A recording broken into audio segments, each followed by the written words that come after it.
Respondendo as perguntas que me enviam via o WhatsApp. Boa tarde, tudo bem?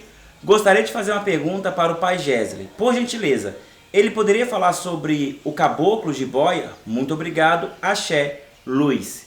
Luiz, muito obrigado pela pergunta, sempre um prazer responder aqui. Saudades das nossas conversas no WhatsApp, hein? Manda um oi lá pra mim. Olha, o caboclo jiboia ou a cabocla jiboia, pois jiboia não tem gênero em sua palavra, então nós podemos dizer que existe o caboclo e a cabocla jiboia. Nós só vamos saber a diferença na hora da manifestação, mas isso é só um pequeno detalhe, pois a origem e a forma de ação é a mesma. A gente diz que é uma das entidades de encantaria que nós herdamos através da caboclaria. A Jurema, o Catimbó, a Macumba Carioca, a Quimbanda e a Umbanda vão herdar essas entidades de lá. Não só o caboclo jiboia, mas o próprio cobra coral, também outras entidades que levam nomes de cobra. Por quê? Porque na encantaria tinha a linha das cobras. Essa linha falava dos filhos legítimos da jiboia encantada. A jiboia encantada, ela é a esposa de Ayangá, uma divindade, filho de Yanderuvussu, que também é o pai de Tupã.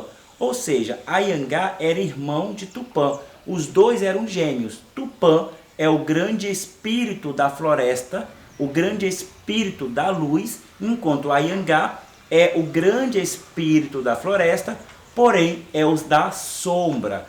Então, Ayangá, sendo esse Tupã das sombras, ou seja, o filho do Criador que controla as sombras, ele também controlava as criaturas dessa sombra. Ele, para não ficar sozinho, foi dado uma esposa. Essa é a grande jiboia encantada. A jiboia mora no fundo do rio Amazonas, aonde cremos que existe o portal para a dimensão dos encantados. Ali ela teve os seus filhos. Dentre os seus filhos, os primeiros filhos foram as serpentes. A própria jiboia, que são as jiboias menores, a sucuri, a caninana. Nós temos várias cobras que vão se manifestar em forma de entidade. Essas entidades que incorporam a Umbanda e na Quimbanda, de fato, elas não são esses filhos desses encantados, mas são pessoas, foram indígenas que tinham a crença nesses encantados, como hoje ainda tem. Então, para poder se manifestar em forma espiritual, tomava-se como padrinhos esses encantados. E aí, esses espíritos, na mente ou na miração de um paié, de um xamã, eles se manifestavam como essas cobras. Como nós da Umbanda e da Quimbanda herdamos isso da caboclaria, então esses caboclos, jiboia, cobra coral, sucuri e outros vão se manifestar não como bestiais, como de fato uma cobra, como a gente vê em muitos terreiros por aí, os médios caindo no chão e simulando um sibilar e também o andar de uma cobra. Isso é coisa da cabeça do médium. Nós estamos falando de um ser humano que tem o nome de uma serpente. Somente isso. Ele atua como um ser humano. Só que quando ele se manifesta, ele traz aspecto do encantado e não da cobra. A cobra é o animal.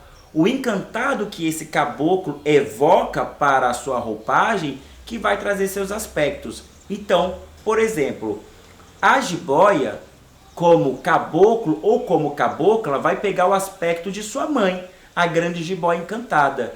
É uma jiboia maior e a jiboia menor. Da mesma forma que nós olhamos para Tupã.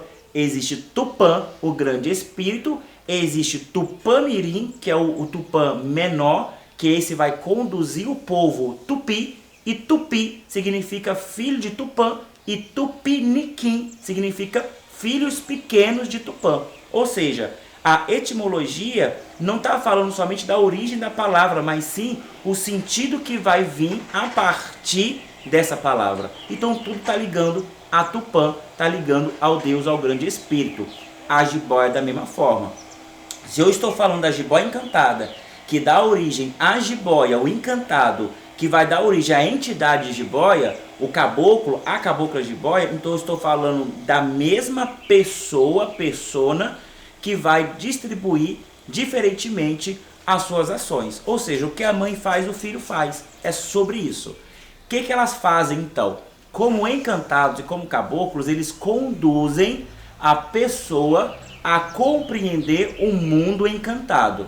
E aí vai de acordo com cada nível de aceitação de cada pessoa.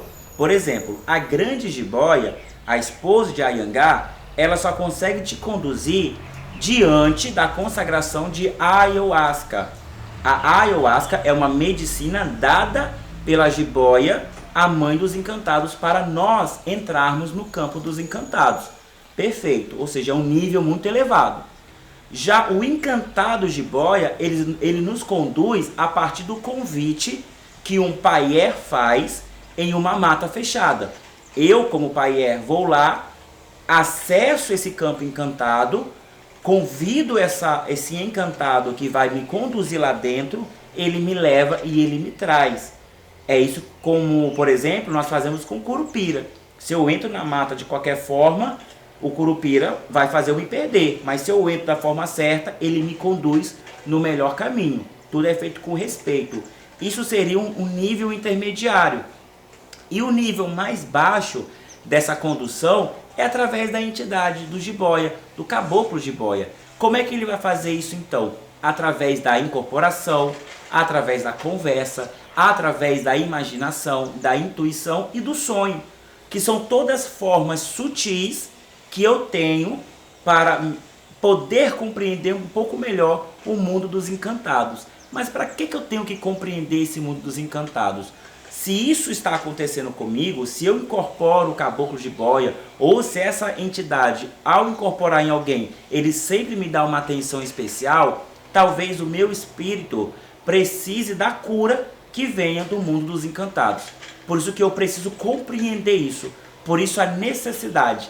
Cada cura tem o seu remédio em um reino diferente. Então, de repente, a minha cura está no candomblé, a minha cura pode estar no reino de Tupã, a minha cura pode estar na Jurema Sagrada, a minha cura pode estar na igreja evangélica. A entidade vai me conduzir para onde está a minha cura. Caso a minha cura esteja lá no campo dos encantados, então o caboclo jiboia vai me conduzir para lá. Logo, ele precisa ser sutil, ele precisa ser educado, ele precisa ser direto, ele precisa ser compreensivo com as minhas dores, empático com as minhas necessidades. É uma entidade de extrema evolução espiritual e humana. Está muito desenvolvido perto de outras entidades que nós observamos em um terreiro. Por isso é tão raro você ver um caboclo jiboia manifesto de verdade.